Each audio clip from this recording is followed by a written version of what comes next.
Welcome to the Mind of Money. My name is Douglas Lodmell, and for the dentists out there, I've got a treat for you today. My guest today is James McAnally, and James, you have a great story, but thanks for coming. Yeah, thanks, Doug, for having me. Yeah. Now, I want to tell everybody how we met. We met through a really great friend that is also a marketing guru. Absolutely. And he told me, hey, you got to meet this guy. And by the way, he's moving to South Beach. And so, sure enough, I called you, and I think you were unpacking when we first spoke. Absolutely. I drove 3,600 miles just to be here. All right. And now to be just 10 miles away. Yeah, that's right. That's right. So we can do this all the time. Yes. Yeah. Well, you know, your story, James, is interesting, and I wanna tell everybody because you're doing consulting for dentists. Yes. But you're a dentist, and so you've gone through the path. And your story, we were talking about before the show. It's fascinating, and I want you to share it because that's the power in this. Tell me how you ended up where you ended up. Well, in a nutshell, Doug, I was a dentist, third generation, 100 years in my family. The joke is we've been hurting people for 100 years now. but you know, very high-performing student, went into practice, did very well. Right. Had $1 million general practice within 2 years of graduation. Oh wow, yeah, that's top end. You know, so I was already at the top end of what dentists typically did. Now that was 17 years ago, which wow. is, you know, as we all know, that was even more money. Yeah, back it was then. a lot more money. But what I found was I was working really hard to make that happen. Yeah. Lots of employees. Yeah. You know, run. I would get home at the end of the day, and I was a much younger guy then. Yeah. And I still couldn't remember who I saw. Yeah, you know, yeah. I'd be like the next day, who did I see yesterday? So, you know, the workload was immense. I was making a lot of money, but I saw that as a trap. Yeah. And it was going to be difficult to get out of. Yeah. Over the course of a number of years, I also was taking a lot of training. So dentists go and take courses, you know, learn how to do new stuff, new technologies. And I suddenly woke up and said, gosh, you know, I'm also, not only am I working hard, but I'm not using these great skills I have to help more dentists. So eventually I went down a path of looking for how do we promote the practice differently, how do we sell to patients differently. Right. And the end result was I still had $1 million practice. In fact, more than that. Right. You know, at the peak, probably a $1.5, $1.6 million practice. Wow. But I was working a lot less. One dentist. One dentist. Yeah, wow. one Okay. dentist. So wait. So you went from $1 million practice, you and employees running like a chicken with his head cut off, Right. and to a $1.5 million practice, working less. Absolutely. Yeah. Okay. So I'm gonna guess that there's a few people listening out there going, okay, give me the secret. Yeah, well, and something happened here. Well, essentially, I started going outside the insurance system, looking for patients who needed the very best services I had, which was getting people back their teeth, getting them out of dentures, getting fearful patients in and treating them. Right. So essentially, what that meant was learning how to get better case acceptance, selling more, so that the transaction size, you know, to be very blunt, started going up. Right. Case You know, average went up. And by the time I retired from clinical practice and began doing this full time, the average case size, the average patient transaction was $38,000 per patient. Average? Average. Wow, that's unheard of. I mean, I go to a lot of seminars and I hear $1,500, I hear $2,500. I thought you were going to, when you say $3,800, and I would have said, wow, that's fantastic. 38,000 is, that means that you were really just doing these huge cases. And again, it's not, you know, and again, I want to be very clear about this because you're going to have some dentists that might hear this and say, how is that possible? Right. Well, that's because we were seeing patients who had immense dental needs. Yeah. And not all of our doctors show up wanting to average $38,000 cases. They just want to start doing $10,000 cases. Yeah. But yet that's still so different than the way that most dentists operate. So today, in the insurance environment today, because even then insurance was very different, although these are non-insurance cases, today, how are you finding your capacity to do this, to coach dentists into creating that? Well, predictably, even some of the what I think are going to be some of the more hopeless clients, to be honest. Yeah, we all have those. They actually do still get success. I mean, they may not get $38,000 averages, right, but they do start doing what I call their dream cases, okay, which is putting more of those skills to work and the technologies that they've invested all that time, energy, and acquiring. Right. Okay. So I'm guessing from the way you're talking about this that you're not speaking to every dentist. Who you're talking to is a subset of the world of dentistry. Yeah, I mean, if you think about any profession as sort of like a pyramid of individuals practicing, the base of it's going to be people with sort of average skills and have very sort of average businesses. And as you move up, you get more and more skills typically as a professional. And that's really the group we're talking to. It's really a slice of about 10% of the profession. Okay, and when you say skills, you mean they've gone to that extra training. They've learned how to do sedation dentistry. They've learned how to do implants and full mouth reconstruction and cosmetic. Advanced continuums. They belong to things like the ICOI, AAID, all of these different entities. They're in the AACD, they're diplomates and fellowships, and, and I have those kinds of things too. But yet, the difference is people who got the training and then went on to get these other tools are the ones who really get to put those skills to work. Now, some people go to that training, they get the clinical training, and then they go back to their practice and they never use it. The majority. The majority. Okay, so is it fair to say that one of the things that you do is do you actually get people that have that training an opportunity to use it? Absolutely, and again, because of the fact that we're still I say we're still in a transition as a profession, and you still have plenty of people who don't believe in promotion of their services that much. Marketing. Right. And yet, even for those people, there are tools as far as selling better and being more ethical about your selling that will work for building the business as well. So even if you don't believe in all of the marketing, you still get benefits. And of course, if you are open to marketing and promotion as well as being better at ethically selling, then of course the sky's the limit. Wow, okay, that's an interesting distinction. So yes, I was going to ask how much does marketing play a part of it, and I think you just answered it. It's a piece, but it's actually not a required piece. That's interesting to me. Absolutely. So you can just work on them getting higher case average and more case acceptance without actually fiddling in their marketing at all. Absolutely, and in some ways it's a little safer to stay away from that for some practices because they just really, if they don't believe in it, they don't want it, then it's not going to work. Well, it's understandable. For so many years dentists simply didn't have to market, and so I can see the resistance for some of them still to go into that world. But to be bluntly honest, the clients that we have who embrace marketing the most are the ones who get the most results. Right, absolutely. Right. Okay. For the dentist who is hearing this, going, "Wow, I want to, go up in my gross, and I want to work less. I haven't got the training." Should they still be contacting someone like you and saying, "Hey, what do I do?" Well, if they're really serious about doing that kind of thing, the very first step would be to get better at selling. Period. Okay. And that one thing can help drive the practice and the income so they can go take all the courses. Oh, got it. So essentially giving them the tools so that they actually make money while they're going to take the courses. Got it. So you can actually help with that even if they don't have the clinical training yet. Absolutely. The advanced training.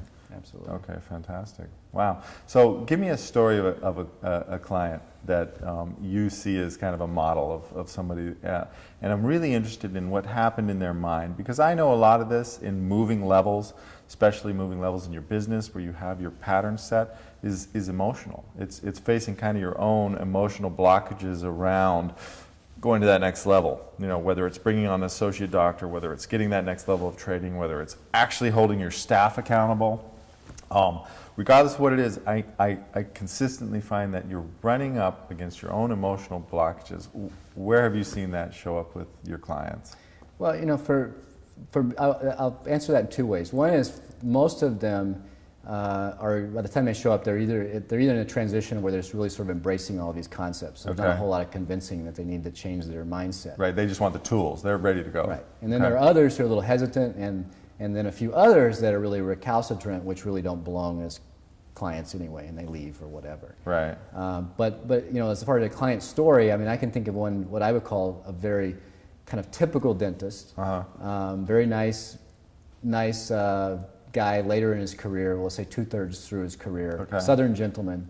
Had been part of the insurance model his whole career. Right. And yet just really wanted more out of his practice, both from professional satisfaction and economically. Yeah. And in this situation, whether it's good or bad, tended to still operate as kind of a traditional dentist with not being too serious about a lot of the stuff that we were either giving to him as a client to use, also studying those kinds of things. Right. But yet still was able to see a profound economic side of this, where even a year a year after he had been with us, suddenly calling me up and saying, James, I have an extra $100,000 in my bank account right now just because of you.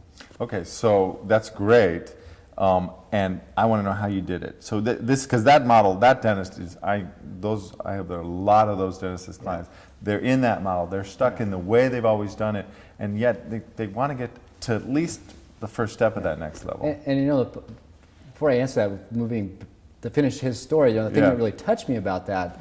Well, first of all, it's always nice to hear your clients are making more money. I mean, that's great. But then the story attached to it was, here are the things I've been able to do because of that. Oh, yeah. Which is, I was able to buy my son a car. Yeah. I was able to do something else that was nice for my wife.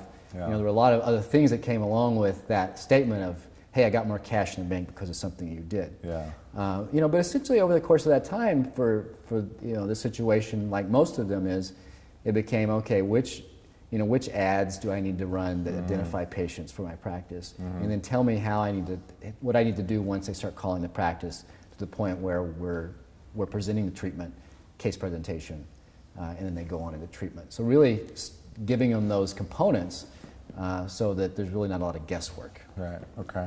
How is your coaching? I know there's different styles. Is it a real hand-holding? Is it kind of here's a dump of information and a la carte, or what's your style? It's in between. We have live meetings because that's accountability. Okay. And also, of course, forces people to come back and to report on what they're doing. Right.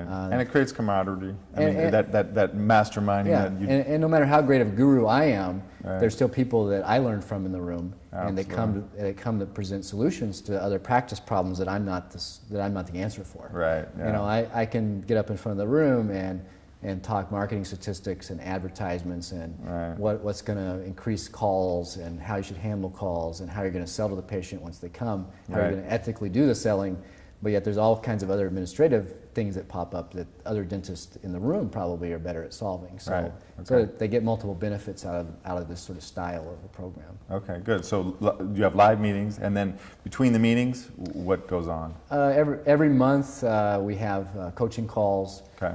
They can get we have live interaction with me whenever they like it, if they choose to take advantage of that. Okay. And of course, there's staff support as well, where our staff are calling them to make sure that their questions are answered or they're doing the things they should be doing. Do you actually have when you set up, is there a process that you use when you first get a new client to say, okay, we're going to take a snapshot of where you're at and kind of go, here's your baseline, and then we're going to set markers and goals? Is it that style? Well, one of the challenges, especially for dentists, is they all are very independent. Yeah. So we do have goal setting exercises in the beginning, and quite honestly, the goals are all over the place. Yeah. Some people show up and they want to do. They tell me, James, I want to do exactly what you did. Yeah. And I'll say, well, first of all, let's talk about what that means and the good and the bad about what I did. Yeah. Right. So you're making a good decision, and then if so, let's go down that road. And others, it's like, well, I just want to have a little bit of this in my practice of what you're talking about, right? Because that's going to be more professionally satisfying. Or I want to diversify my practice. And in fact, in this day and age, diversification is probably one of the better things that most of these folks can be doing. Right. It's like keep the one model running efficiently and then add some higher profit cases as well. And that way you're more stable. Yeah, yeah. You don't have to shoot the horse just because you bought a car. I mean, Exactly. you can keep it going. Well, it's fascinating. One thing I've learned about anybody who takes that coaching process seriously is you get better. I mean, I know that I've gotten so much better when I've taken on a coaching relationship from both sides, both as the one being coached and the coaching. So, the one thing I notice is that anybody who engages in that, it almost, in that sense, is itself creating an instant value for them. So a lot of it is, is this kind of person that I feel like I could work with? Yeah. Methodology is secondary in some sense from my perspective. And then what happens is, I think this is something that's a little bit special about my situation is, we're not teaching clinical technique, right? But yet I'm bringing my background in all of the blood and guts, so to speak. Yeah. So that look, I was in your shoes at one point. Yeah. I understand the same stuff. I've had those same uneasy feelings in my stomach over that procedure. Yeah. I guess you would say the war stories. Yeah. It's a bit of a unique perspective that you really don't find. And you know, I'm going to be honest with you, but most of the people running around right now that sort of espouse that they know some of these same things, they've been out of the game so long that they weren't really selling at to the fees that we're all dealing with now. Yeah. I mean, I've had changed. plenty of cases that are $60, $70, $80, $90,000. Yeah. And that's a whole different ball of wax to have a patient decide to do that kind of treatment versus 30 years ago when it was 10 grand was a lot of money. Right. A whole different game. Yeah, it's a different game and it's changing fast. So, well, this has been great, and I love your name, Big Case Marketing. I mean, I just love Big Case because it really says what it is you're about, which is creating that higher level for what you're doing. Yeah, we're forming an academy for dentists that are interested in just this concept as well, so that even if they don't want all the marketing and all those things, they still have a route to get some access. Yeah, absolutely. So, well, it's great. Well, I mean, I hope that the people that are dentists, of my clients that are watching this, give you a call because I've gotten to know you personally, and I just really think that it's been a great experience for me. I really like who you are, and I look forward to having you back on the show. Absolutely. We'll talk about some other fun stuff. Yeah, right. Thanks. So, thanks, James. This has been The Mind of Money. My name is Douglas Lodmell, and we'll see you next time.